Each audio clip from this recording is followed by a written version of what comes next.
Perlas de la primera epístola de Pablo a Timoteo. ¿Qué instrucciones dio el apóstol sobre la oración? ¿Cuál es la voluntad de Dios para la humanidad? ¿Por qué hay un solo mediador entre Dios y los hombres? ¿Cómo debe ser la forma de culto de los adoradores? Buen día, hermanos de esperanza. Estamos ingresando al estudio de las perlas del capítulo 2. Este capítulo está lleno de perlas relacionados con nuestro diario vivir en la vida cristiana, nuestra práctica religiosa. Recuerden que la carta de Pablo a Timoteo tiene como objetivo enseñarle cómo debe administrar, cómo debe conducirse en la iglesia. Timoteo era el pastor de esa iglesia. Oremos. Padre nuestro que estás en los cielos, te pedimos, Señor, que nos hables, que nos instruyas, que abras nuestro entendimiento para comprender tu palabra. Ayúdanos a descubrir las perlas. En el nombre de Jesús te lo rogamos. Amén. ¿Qué perlas encontraremos hoy día? Antes de continuar, una vez más, gracias por acompañar el diario estudio de la palabra. No deje de compartir. Compartamos. Invitemos a que la gente se acostumbre a estudiar la Biblia versículo a versículo. No solo conformarse con tomar algunas secciones, algunos libros. Cuando hemos estudiado los profetas menores, hemos aprendido grandes verdades que no están en otras partes. Ahora que hemos ido viendo cuál es el propósito de cada una de las cartas de Pablo, entendemos mejor el mensaje. Y este capítulo, en la última parte, nos pone en apuros para entender qué es lo que quiere decir el apóstol en relación a las mujeres y el culto. Empecemos con el versículo 1 y 2. Dice, exhorto, dice el apóstol Pablo, exhorto ante todo a que se hagan rogativas, oraciones, peticiones y acciones de gracias por todos los hombres. Por todos. Aquí el apóstol nos está pidiendo que oremos por todos. ¿Cuántos miembros conforman la iglesia donde tú congregas? ¿Oras por todos ellos? ¿Cuántos miembros conforman la clase de escuela sabática o el grupo pequeño? ¿Oras por todos ellos? ¿Cuántas personas trabajan donde tú trabajas? ¿Oras por ellos? Pablo dice, exhorta. Pablo está aconsejando a la iglesia, a los miembros de iglesia en esta primera parte, ¿a qué? A que se hagan rogativas. ¿Qué es una rogativa? En la versión Jerusalén entendemos o leemos petición, plegaria. Se considera la oración desde el punto de vista de la necesidad personal, lo que implica reconocer que solo Dios puede satisfacer esas necesidades. Rogativas relacionados con las necesidades personales, las necesidades básicas, lo que el Padre nuestro dice, danos el pan de cada día. Rogativas, necesidades que tiene usted, que tiene la persona que vive cerca a usted o las personas que le van pidiendo. Luego dice oraciones. Nosotros con la palabra oración generalizamos, pero las oraciones tienen que ver directamente con la comunión con nuestro Dios, el hablar con nuestro Dios. Es un término común para esa comunicación diaria que mantenemos con Dios. En una comunicación diaria no siempre tiene que haber pedidos. No siempre tiene que haber agradecimientos. ¿Se dan cuenta? Entonces, la oración, propiamente como lo está presentando el apóstol, tiene que ver con esa conversación diaria que nosotros tenemos con Dios. Ahora añade peticiones. En la versión Jerusalén, en Nácar Colunga, dice pedidos, súplicas. Ahora, esta parte está relacionada con la parte intercesora, la intercesión. El cristiano genuino se caracteriza por interceder por los demás. Muestra una confianza total en Dios. Pone su vida en las manos de Dios.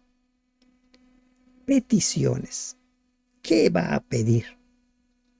Miren entonces, rogativas, relacionado con qué? Con las necesidades básicas.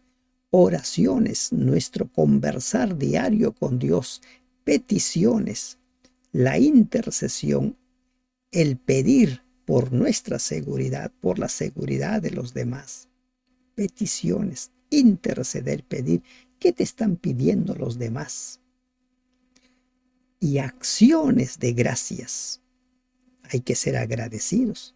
Hay que tener el hábito de dar siempre gracias. Siempre. A veces nosotros dejamos de agradecer. Creemos que las personas están en la obligación de darnos, o creemos que Dios está obligado a concedernos lo que le pedimos. Debemos dar gracias cada vez que abrimos los ojos al despertar. Es un nuevo día que Dios nos regala. ¿Y por quiénes tenemos que hacer las rogativas, las oraciones, las peticiones y las acciones de gracias? Por todos los hombres. Y recuerden que la Biblia generaliza.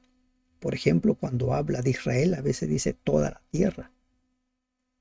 Ten en cuenta por todo el círculo que te rodea, por todas las personas con quienes tú tienes relación.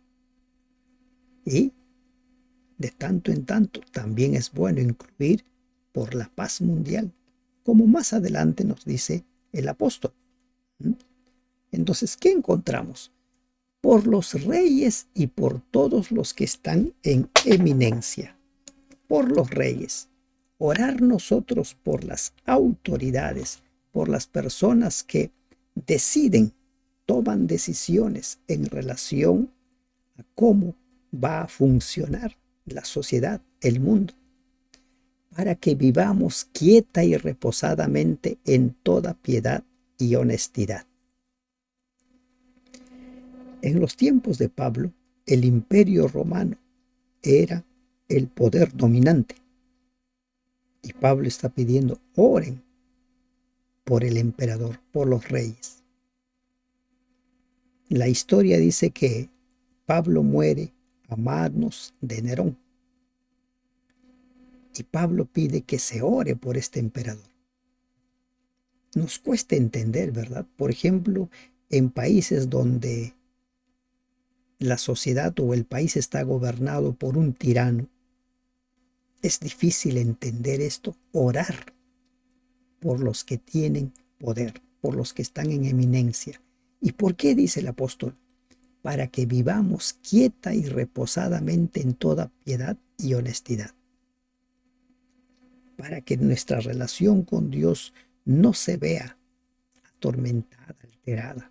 En lo posible, roguemos porque la paz se dé, porque tengamos tranquilidad para dedicarnos a la oración, para dedicarnos a la obra misionera. Es más fácil predicar en tiempos de paz que en tiempos de persecución. Y dice algo más, que dice piedad y honestidad. Los cristianos genuinos se ganan el resto de sus prójimos por su honradez en sus transacciones comerciales. Por ejemplo, uno que vende debe dar lo que dice que está dando.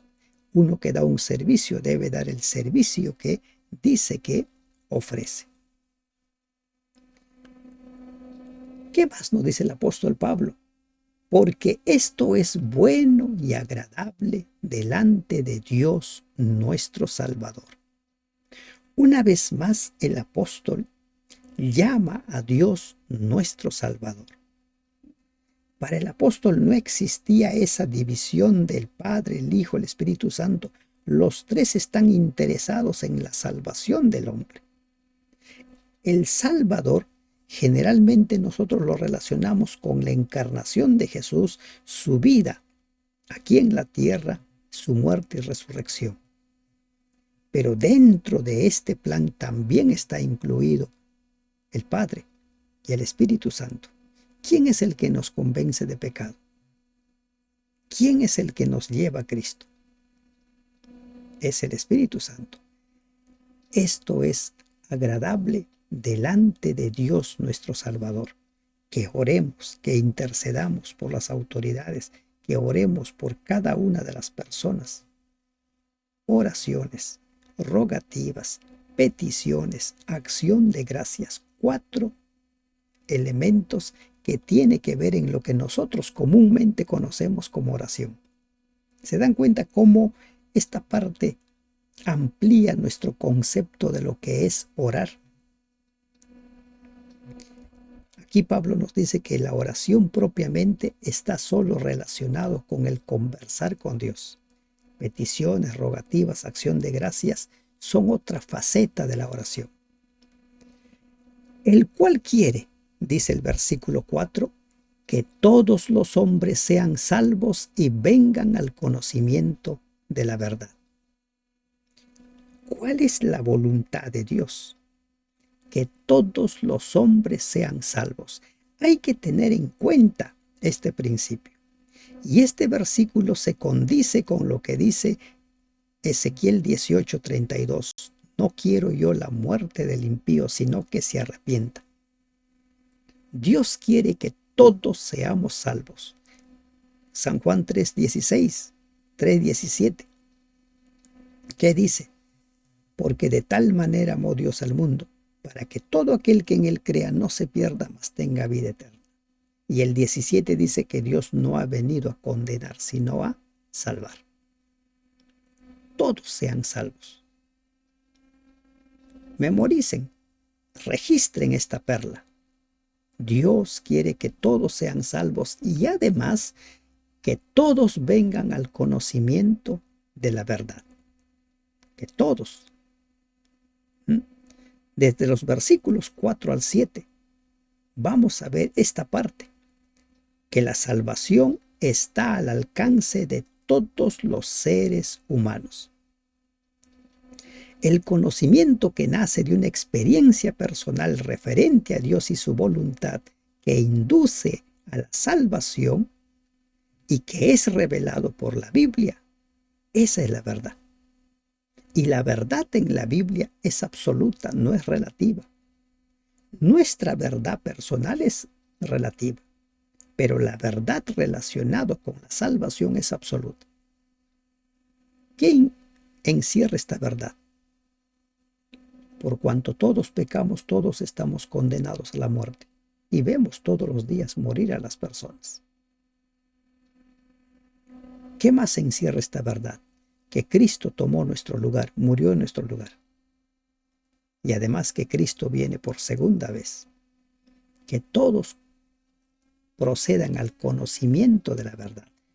¿Cuál es la voluntad de Dios? ¿Cuál es la verdad? Y esa verdad solo lo encontramos revelado en la Biblia. No niegues la verdad que se te revela mientras vas estudiando la Biblia. Hay muchos que tienen ciertas verdades, les gusta ciertas declaraciones de la Biblia, pero no les gusta otras, porque desmienten creencias particulares. Porque hay un solo Dios. Ya hemos hablado de un solo Dios. Cuando hablamos de un solo Dios, estamos hablando de la unidad, como habla Jesús en su oración de Juan 17. Un solo Dios y un solo mediador entre Dios y los hombres. Un solo mediador. El pecador puede ser reconciliado con Dios solo mediante Jesús. ¿Y qué dice? ¿Quién es este mediador? Jesucristo, hombre. Otras versiones dicen Cristo Jesús. Ese nombre Jesucristo encierra la divinidad, el Mesías, el Cristo, con la humanidad de Cristo. Jesús es el nombre dado al niño encarnado. Por eso es que nosotros somos salvos por Jesucristo. Solo Él puede salvarnos, solo Él puede ser el mediador, porque solo Él tomó nuestro lugar, solo Él vivió como nosotros, solo Él pagó nuestra deuda.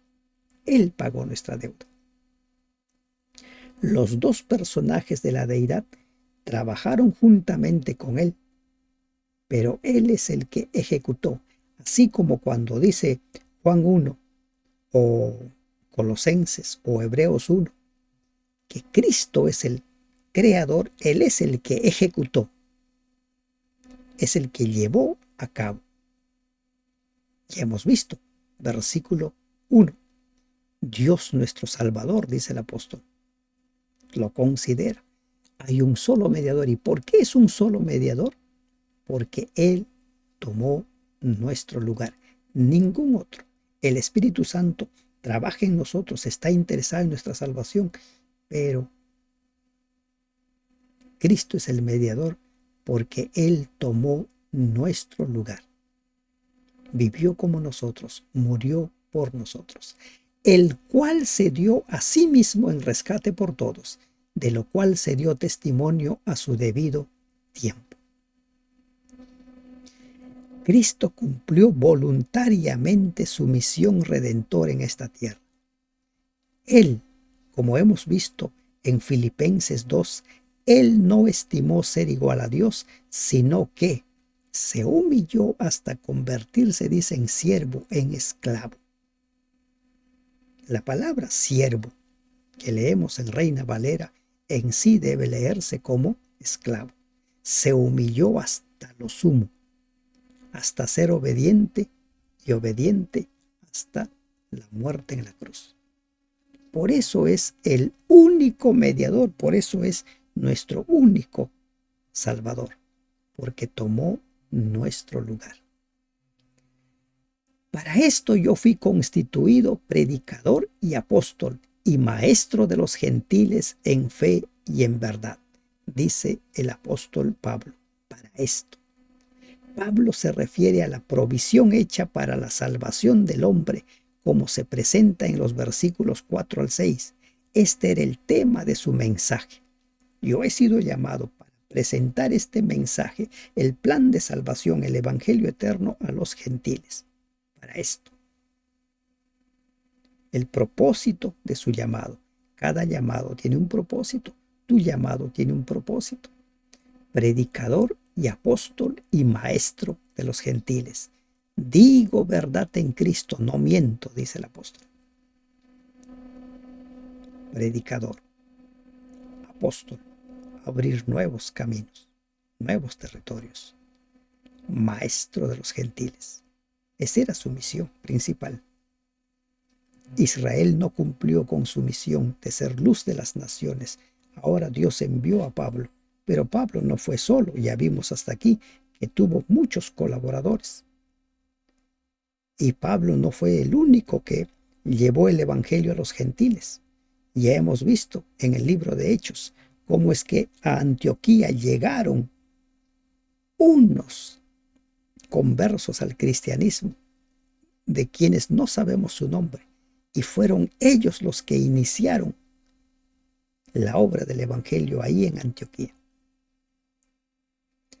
Quiero pues, dice ahora el Señor quiero pues que los hombres oren en todo lugar, levantando manos santas sin ira ni contienda.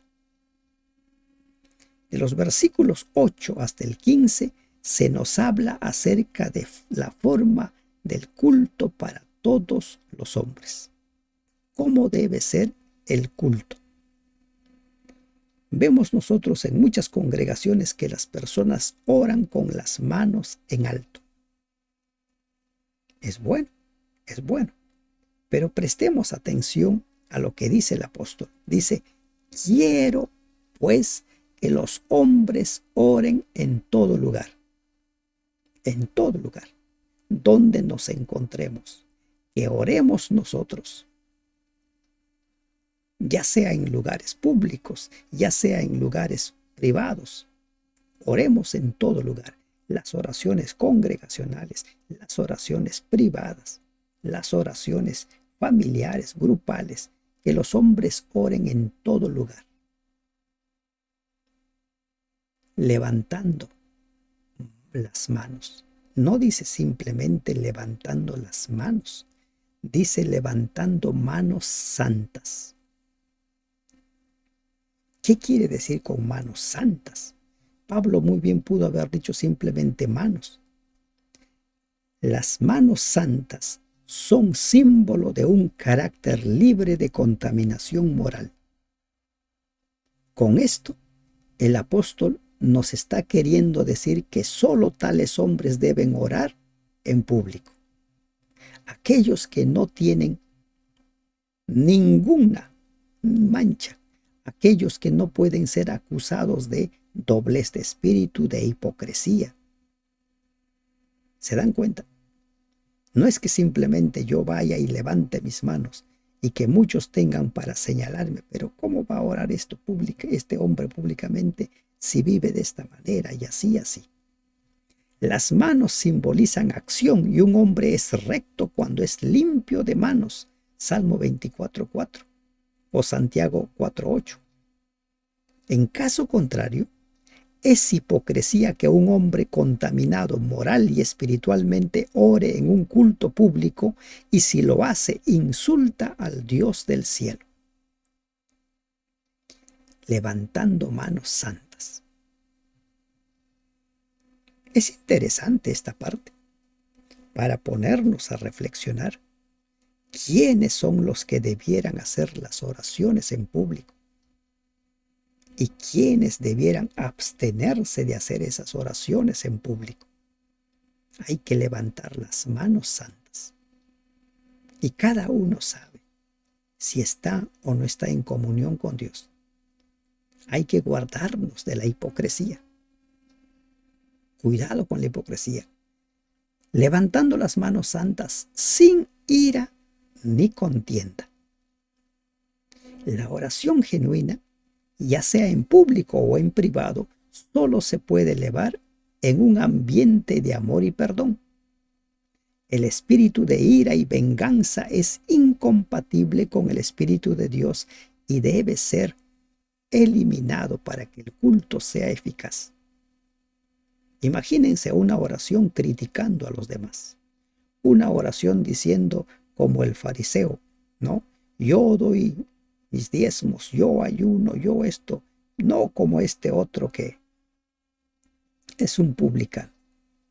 Sin ira ni contienda, sin discusiones, sin rencillas, sin disputas, dicen las versiones Jerusalén, Nácar Colunga, Biblia de América. La oración genuina coloca al que rinde culto en armonía con el espíritu y los propósitos de Dios. La oración genuina. Un mal proceder hacia el prójimo o para con Dios destruye la eficacia de la oración. ¿Recuerdan la ocasión cuando Jesús dijo, si tú estás llevando tu ofrenda y te acuerdas que tienes algo contra tu prójimo, arregla tus cuentas? Arregla. Y después puedes llevar tu ofrenda. Es lo que está diciendo aquí el apóstol. ¿Quieres orar en público? Arregla tus cuentas, sin iras ni contiendas. Asimismo, que las mujeres se atavíen de ropa decorosa, con pudor y modestia, no con peinado ostentoso, ni oro, ni perlas, ni vestidos costosos. Este versículo, como los que vienen y los que se mencionan en la carta de Corintios, a veces son utilizados para atacar a la mujer. ¿Qué está queriendo decir el apóstol? El apóstol expresa su voluntad acerca de la conducta de vida de las mujeres que son miembros de la iglesia. Dice que se atavíen, que se vistan de ropa decorosa. Varones y mujeres debiéramos vestir ropa decorosa. ¿Qué es una ropa decorosa? Limpia. Sobre todo, limpia. Es una ropa decorosa. Algunos sostienen que hay un determinado tipo de prenda para la iglesia y otro determinado prenda para. Y tienen razón. Por ejemplo, yo no puedo ir con ropa deportiva a la iglesia. La ropa deportiva es para hacer deportes, ¿no? Cada ropa, según la sociedad donde nosotros vivimos, sirve para determinados usos. De forma decorosa, con pudor y modestia. Con pudor. ¿Qué es el pudor? Es el respeto propio, el recato. La mujer pudorosa aparta el pensamiento de cometer acciones vergonzosas y tiene en alta estima la pureza que impide tales actos. El pudor. Respeto propio. Modestia. ¿Qué es la modestia? Cordura, prudencia, sensatez. ¿Qué está haciendo Pablo acá? Está describiendo a la mujer cristiana convertida como aquella cuyo permanente deseo es reflejar la abnegación de Cristo. Y ahora la pregunta es, ¿y esto no se aplica al varón? Claro que sí. Solo que generalmente las mujeres son dadas a usar, por ejemplo, lo que dice joyas, adornos. En el Antiguo Testamento se habla mucho de este uso. Entonces aquí hay un principio, dice, con decoro, pudor y modestia. ¿Cómo debemos presentarnos nosotros en la iglesia para adorar a Dios? Con decoro, pudor y modestia. La modestia. Pablo está describiendo a la mujer cristiana, al varón, al adorador. Los varones también estamos llamados a presentarnos ante Dios con decoro, con pudor y modestia. No con peinado ostentoso, ni perlas, ni oro, ni perlas, ni vestidos costosos, evitando la ostentación. Hace poco salió un informe sobre jóvenes, cómo es que los jóvenes manejaban sus finanzas. Y ese informe refería que la gran mayoría de los jóvenes está endeudado con las tarjetas de crédito porque invierten mucho en las vestimentas, en vestimentas carísimas. Para una persona que gana 10,000, 15,000, comprar una prenda de 200, 300 soles no es tan problemático. Pero para una persona que gana 1,000, 1,500, comprar una prenda de ese costo le va a poner en apuros. La ostentación. Hay que evitar la ostentación. Miren los principios: pudor, decoro, modestia, evitando la ostentación, sino con buenas obras. ¿Quiénes son los que tienen buenas obras? Recordemos lo que dice Efesios 2:10. Y Efesios 2:10 es seguido, ¿no? Siendo tan obvios de lo que dice el 8. Somos salvos por gracia. Y el 10 dice, creados para buenas obras. ¿Quiénes son los que producen buenas obras? Los que han sido creados para buenas obras, los que han experimentado el nuevo nacimiento, los que han experimentado y ya están viviendo el nuevo pacto. Las personas por su propio esfuerzo no producen buenas obras, producen las obras de la carne. Y estas buenas obras solo se aplican a las mujeres. Entonces aquí Pablo está hablando cómo deben presentarse. Se está refiriendo específicamente a la mujer, pero muy bien esto se puede generalizar y debe ser generalizado. Presentarnos decorosamente, con pudor, con modestia, sin ostentación,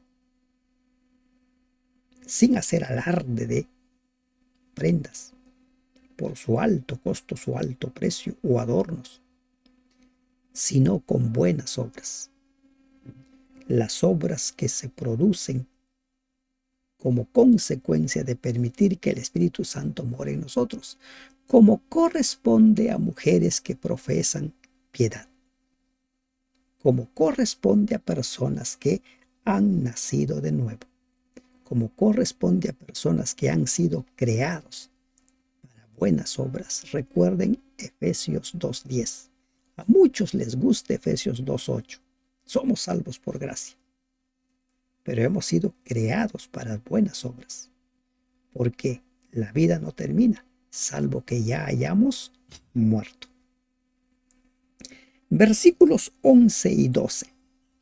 La mujer aprende en silencio con toda sujeción, porque no permito a la mujer enseñar ni ejercer dominio sobre el hombre, sino estar en silencio. Antes de continuar el estudio aquí, permítanme hacer un paréntesis. Sobre este pasaje, usted puede encontrar muchos videos, explicaciones acerca de que Pablo se estaba refiriendo al tiempo en el cual vivía, al contexto en el cual vivía, y es válido. Es válido. Todas esas explicaciones son válidas, pero permítanme a mí ir por otro lado. Primero, dejar en claro el principio de la no contradicción bíblica. La Biblia no se contradice. ¿De acuerdo? No se contradice. Segundo, en 2 de Pedro 3:16, el apóstol Pedro dice que hay muchas cosas en los escritos de Pablo, ¿no?, difíciles de entender, y que los indoctos torcían ya en el tiempo de Pablo sus cartas. Ya hemos visto en la carta a los tesalonicenses, el apóstol Pablo se apresuró a escribir la segunda carta. ¿Para qué? Para corregir malentendidos en relación a la segunda venida de Cristo. Y este pasaje particularmente considero uno de esos pasajes difíciles de entender. ¿Por qué digo difíciles de entender? ¿Por qué? Porque en Romanos 2:11 dice claramente que Dios no hace acepción de personas. Dios no hace esa diferenciación de el varón y la mujer, cómo debe presentarse, cómo debe, qué debe hacer o no hacer. ¿De acuerdo? Y luego en Efesios 2:8 nos habla acerca de la salvación por gracia. Con esto en mente, vayamos a lo que dice 2 de Timoteo 11:12. ¿Cuál es el principio que podemos encontrar aquí? La mujer aprende en silencio con toda sujeción. ¿Por qué se pide que la mujer aprenda en silencio con toda sujeción? Eso implicaba que las mujeres no enseñaban, no podían enseñar. En el libro de Hechos encontramos que las hijas de Felipe eran profetisas. ¿Alguien puede ser profetisa sin enseñar? ¿Alguien puede ser profetisa en silencio? Y si partimos de la no contradicción de la Biblia, entonces había un problema en la iglesia de Éfeso que Pablo quería corregir. A veces hay personas que hablan de más. A veces hay personas que se irrogan autoridad o capacidad de más. Y a veces se generaliza todo. Pero en el Nuevo Testamento, en Hechos, encontramos que las hijas de Felipe eran profetisas. Y las profetisas tienen que hablar, tienen que enseñar. Por eso son profetisas. Si no, no serían profetisas, ¿verdad? Porque no permito a la mujer enseñar, ni ejercer dominio sobre el hombre, sino estar en silencio. Partiendo de Efesios, su carta a Efesios, y recuerden que Timoteo era pastor en la iglesia de Éfeso. Allí en Efesios, en el capítulo 5, Pablo habla acerca de cuál es el orden establecido por Dios. Así como Cristo es la cabeza de la iglesia, dice que Dios ha puesto esa autoridad en el varón. Principio de orden. Y ya hemos hablado ampliamente, aquí no hay un principio de sometimiento. Cristo no humilla ni somete a la iglesia. Ese es el principio que se ha manejado y se maneja. Ni ejercer dominio sobre el hombre, ni enseñar. Algo estaba pasando allí en ese lugar, por lo cual Pablo dice, mejor que la mujer no enseñe. Mejor que se quede en silencio. Algo estaba pasando, que no se nos da a nosotros esa información. Pero en el Antiguo Testamento encontramos mujeres enseñando, a tal punto que recuerdan a la mujer juez. Fue una juez, que ahorita se me fue el nombre de esta mujer, juntamente con el general del ejército, liberaron a la nación. ¿Se van dando cuenta ustedes? Aquí había un problema que no se nos está indicando. Entonces el apóstol dice, mejor guarden silencio para evitar problemas. Porque Adán fue formado primero, después Eva. ¿Eso es cierto? Es cierto. Adán fue formado, después Eva. Génesis capítulo 1. Y Adán no fue engañado, sino que la mujer. ¿Eso es cierto? Es cierto. La mujer fue engañada por la serpiente. Siendo engañada, incurrió en transgresión. ¿Es cierto eso? Es cierto. El hombre incurrió en transgresión, también incurrió. Hay un comentario que dice que como el hombre amaba tanto a la mujer, entonces decidió perderse con ella. Pero ahí hay un grave problema. ¿Qué dice el primer mandamiento? ¿No? Hay un solo Dios, ¿verdad? Un solo Dios. Y Él es el primero en la vida. ¿Qué dijo Jesús cuando vino aquí? El que ama padre, madre, esposa, hijo más que a mí no es digno de mí. Entonces, si fuera cierto que Adán decidió perderse por amar a la mujer, entonces cayó en el mismo pecado, la misma transgresión. Puso a Dios en segundo plano. Adán no fue engañado, sino la mujer, siendo engañada, incurrió en transgresión. Es parte de la historia. Y aquí Pablo está dando una razón para decir que la mujer guarde silencio. Pero insisto, estaba sucediendo allí algo, había un problema por la cual se estaba pidiendo que la mujer guarde silencio. Pero eso no se está generalizando, no es un principio general para la iglesia. ¿Qué dice, por ejemplo, Joel y posteriormente Pedro en Hechos 2? En los postreros tiempos se derramará el Espíritu Santo. Los hombres, las mujeres, los hijos, las hijas tendrán visiones, sueños. ¿Se dan cuenta? ¿Y para qué se reciben visiones, sueños? Para enseñar, para predicar. Entonces, insisto, aquí había un problema puntual por lo cual Pablo dice, no enseñen, guarden en silencio. Y para dar valor, para dar autoridad a lo que estaba diciendo, Pablo pone como argumento que la mujer fue engañada. Quizás por ahí iba el problema de las mujeres en la iglesia de Éfeso. Quizás, digo.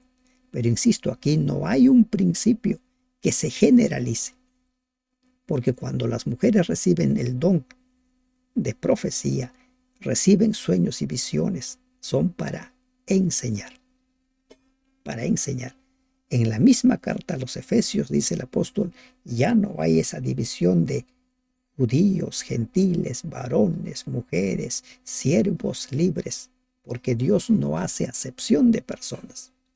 Y en el versículo 15 pone un segundo argumento el apóstol, pero se salvará engendrando hijos si permaneciere en fe, amor y santificación con modestia. Les decía hace un momento que La Biblia no se contradice. ¿Qué dice Efesios 2:8? Que la salvación es por gracia.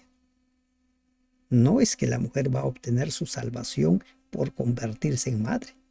Eso sería salvación por obras. ¿Se dan cuenta?